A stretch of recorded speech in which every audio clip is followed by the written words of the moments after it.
En plus, qu'est-ce qui arrive dans les fourgons de l'armée américaine en Afghanistan? Les évangéliques avec des tonnes de Bibles.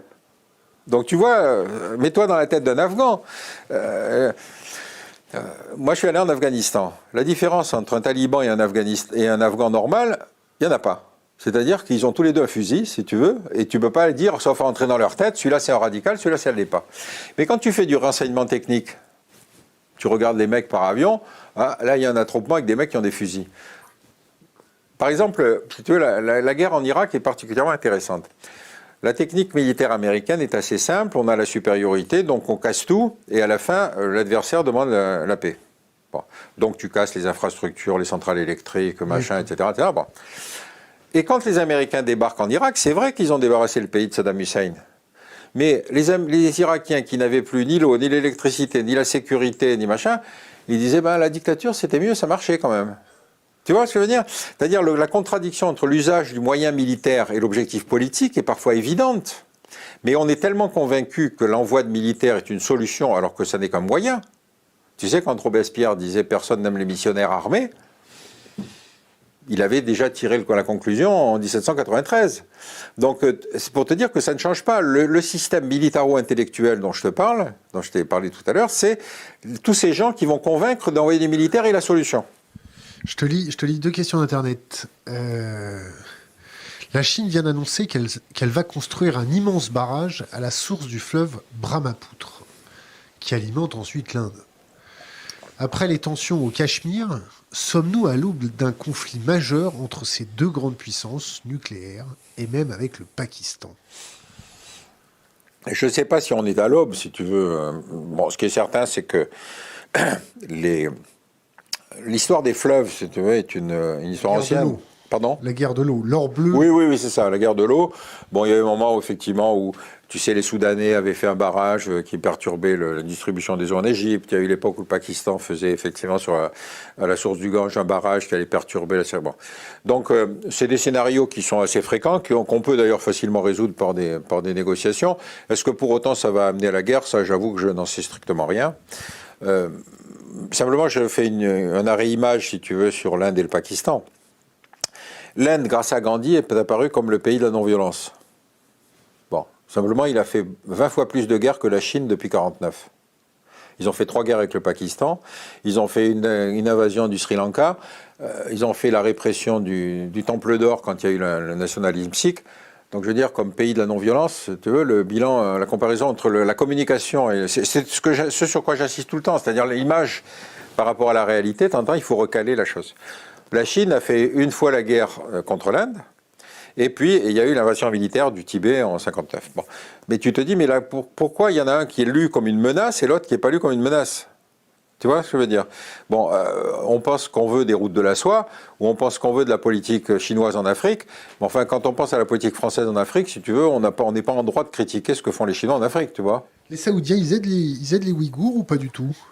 Ils ont proposé l'asile, ils ont proposé quelque chose? Non, les Saoudiens n'offrent pas l'asile, hein. Même pas aux Syriens et aux Irakiens. C'est-à-dire que si tu veux, je crois qu'ils ont accueilli à peu près 1 million de réfugiés syriens ou irakiens, c'est-à-dire beaucoup moins que n'en a fait l'Europe. Ou que le Liban. Ou que le Liban. Bon.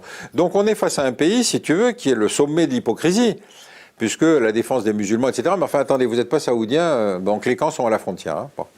Donc, tu te dis, mais quand ces mecs vont nous expliquer que la France est islamophobe, je veux dire, moi, je expliquerai comment ces choses se passent.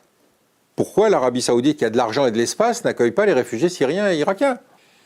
Tu vois, tu peux le dire dans un débat public.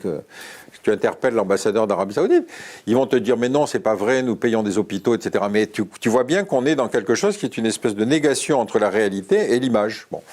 Donc après ça, c'est plutôt amusant à analyser tout ça, parce que tu te dis, la vie internationale est une espèce d'hypocrisie. La Turquie accueille les réfugiés pour des questions religieuses, pour des questions d'armes avec les migrants, c'est-à-dire qu'ils ont militarisé les migrants en les stockant à la frontière de l'Europe et en faisant pression sur l'Europe. Non, je crois pas. Je crois que si tu veux, d'abord, les conséquences de la guerre d'Irak et puis du conflit en Syrie, d'abord ont été provoquées par nous. Hein. Rappelle-toi quand même que tout ça est une espèce de destruction de l'Irak Destruction qui était une espèce de bombe à retardement, d'autant plus évidente que tous ces pays du Moyen-Orient sont des pays qui ont cette caractéristique que tu connais sur toutes les cartes, c'est-à-dire qu'ils ont des frontières rectilignes. Si c'est des frontières rectilignes, ça veut dire que ces frontières ont été tracées sur un tapis rouge, qui était évidemment le tapis rouge des négociations de la Première Guerre mondiale. Bon. Donc ces pays n'ont pas d'unité. Les programmes d'unification sociologique, si tu veux, c'était ce que faisait le socialisme arabe, mais enfin en disant quand même que le dictateur, il préférait s'appuyer sur sa composante à lui que sur la totalité de la truc. Donc le Assad est un alévi, donc c'est une minoritaire chiite, alors que le pays est à majorité sunnite, qu'en Arabie Saoudite, il y a 13% de chiites, mais ces chiites, ils n'ont pas les mêmes droits que les sunnites. Enfin donc, si tu veux, tous ces pays sont des pays qui sont extrêmement hétéroclites. Tu le vois bien en Irak, où effectivement les Kurdes, auxquels on avait promis un État en 1918, sont une composante importante de la population, etc., etc. Et une majorité chiite, alors qu'en fait, Saddam Hussein était un sunnite. Bon. Donc tu t'aperçois qu'à partir du moment où tu mettais un élément explosif dans cet ensemble-là, tu faisais éclater ce qui était soi-disant un pays. Bon. Donc après ça, il y a eu ce phénomène de guerre civile. C'est-à-dire que finalement, les Américains qui s'attendaient à être accueillis les bras ouverts en Irak se sont trouvés face à une insurrection qui était d'autant plus évidente que la première chose qu'a fait le proconsul américain, qui a été nommé par les Américains, a commencé par débaucher toute la police, toute l'administration, toute la justice, etc. Et donc, les Irakiens qui n'avaient plus, encore une fois, ni l'eau ni l'électricité, n'avaient plus la sécurité, n'avaient plus la justice, si tu veux, ils se sont ralliés massivement à des gens, et en particulier, ils ont licencié l'armée. C'est-à-dire cette armée qui savait se battre, puisqu'elle avait fait la guerre contre l'Iran, était devenue, si tu veux, c'est devenu immédiatement un noyau de résistance contre la présence américaine. Et les Américains ne comprenaient pas pourquoi ils se heurtaient à cette résistance, puisqu'ils étaient venus en libérateurs. Il faut rejouer le scénario de 1945 en France. Bon. Mais encore une fois, parce que c'est plus facile d'analyser la complexité d'une crise avant d'envoyer des militaires que de décider rapidement d'envoyer des militaires. Tu vois ? Et donc, éventuellement, en inventant. C'est une des caractéristiques des républicains américains, c'est qu'ils sont capables de mentir publiquement. De la même façon que George Bush désigne les trois pays, l'Iran, l'Irak et la Corée du Nord, alors qu'il y a l'Arabie Saoudite, de la même façon, on va dire, tu connais l'histoire de l'Irak, on va expliquer qu'il y a des armes de destruction massive, alors que l'AIEA, l'Agence internationale de l'énergie, explique que le programme nucléaire est complètement démantelé. Par contre, il était difficile de prouver qu'il n'y avait pas de programme chimique ou bactériologique, parce que ça se fait dans les hôpitaux. Donc, quand on accuse Saddam Hussein d'avoir repris le programme nucléaire, c'est faux. Parce que le programme nucléaire, c'est un programme à infrastructure lourde. Il faut faire des centrales. Or, ça, c'est de la surveillance technique par satellite qui te permet tout de suite de détecter. Quand ils ont dit qu'ils avaient des centrifugeuses dans des camions. Ils avaient quoi ? Des centrifugeuses dans les camions. Oui, mais c'était pour fabriquer du chimique ou du bactériologique. Et donc là, effectivement, on pouvait prétendre que.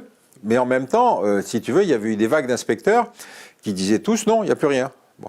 Donc tu peux sortir une image d'un gros camion en disant mais attention, vous savez, ce camion, on ne vous dit pas toute la vérité, mais c'est un camion qui fabrique des machins, etc. Donc avec la force, si tu veux, de conviction du système de renseignement américain, ça bouscule, ça déstabilise. Question Internet de Grégoire. Y a-t-il à vos yeux, parmi ceux qui commencent à émerger, un candidat pour 2022 qui vous semble à même d'appliquer les mesures que vous préconisez pour lutter contre le